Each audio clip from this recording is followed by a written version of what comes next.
پہلے آج کی بڑی خبر، تحریک انصاف کا بڑا احتجاجی قافلہ اسلام آباد میں داخل ہو چکا ہے۔ خیبر پختونخوا سے آنے والے قافلے کا پہلا آمنا سامنا کٹی پہاڑی کے مقام پر پولیس سے ہوا تھا۔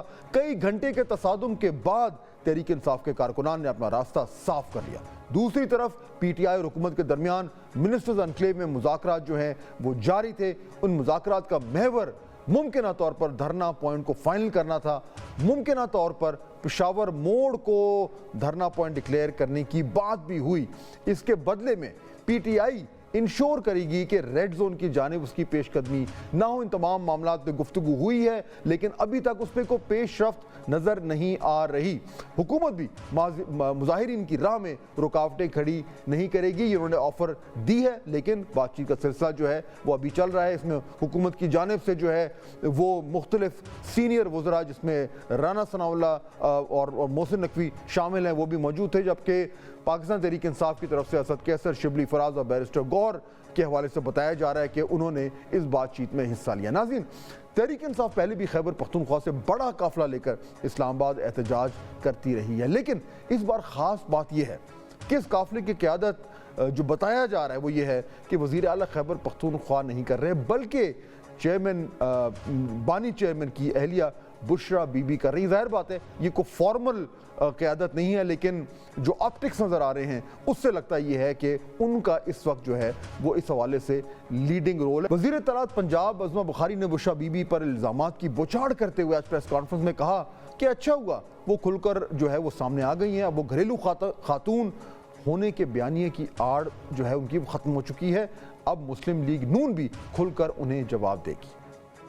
یہ جو انقلاب لانے نکلے ہیں جن بے شرموں کو شرم نہیں آ رہی کہ ان کے اپنے صوبے کے اندر لوگ مر رہے ہیں، تم دوسرے صوبوں کے اندر آ کے لوگوں کو مار رہے ہو اور کہہ رہے ہو ہمارا سیاسی حق ہے۔ پھر وہ جلاد صاحبہ نکلی ہوئی ہیں، وہ ایک علیحدہ سلطانہ ڈاکو بنی ہوئی ہیں، وہ آج جو ہے وہ آج ان کے بال بھی دکھ رہے ہیں، آج ان کے بازو بھی نظر آ رہے ہیں، اور آج وہ کھڑی ہو کے جب ملک میں یہ ہو رہا ہے باجی ملک میں وہ ہو رہا ہے، وہ آگ اس ملک میں آپ۔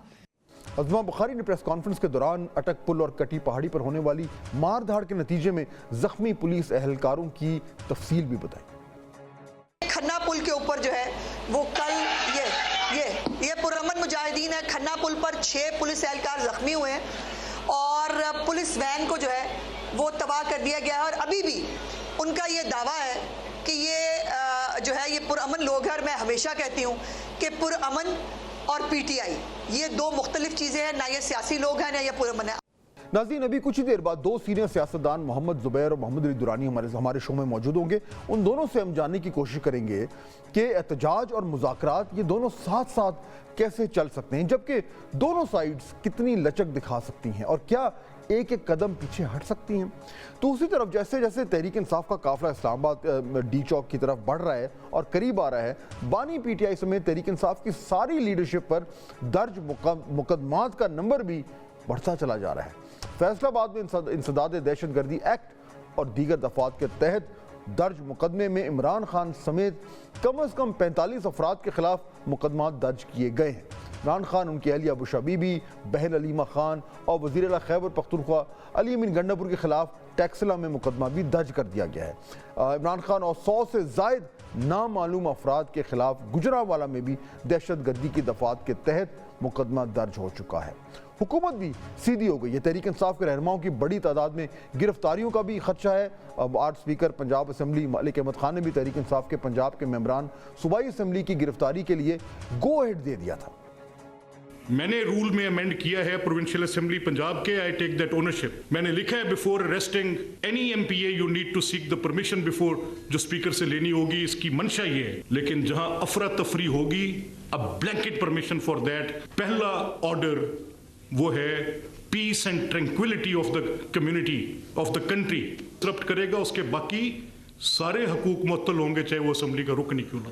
تحریک انصاف کا ایجنڈا نمبر 1 بانی چیئرمین کی رہائی ہے۔ اس کے لیے پچھلے 2 ماہ سے بار بار احتجاجی کالز دے رہے ہیں۔ 28 ستمبر کو بانی پی ٹی آئی نے لیاقت باغ کی کال دی تو علی امین گنڈاپور برہان انٹرچینج سے ہی واپس روانہ ہو گئے۔ 4 اکتوبر کو پھر بانی پی ٹی آئی نے احتجاج کی کال دی، لیکن علی امین گنڈاپور کا کارکنان کو اکیلا چھوڑ کر کے پی ہاؤس چلے گئے تھے۔ اب یہ تیسری اور فائنل کال کے نام پر ڈی چوک آ رہے ہیں۔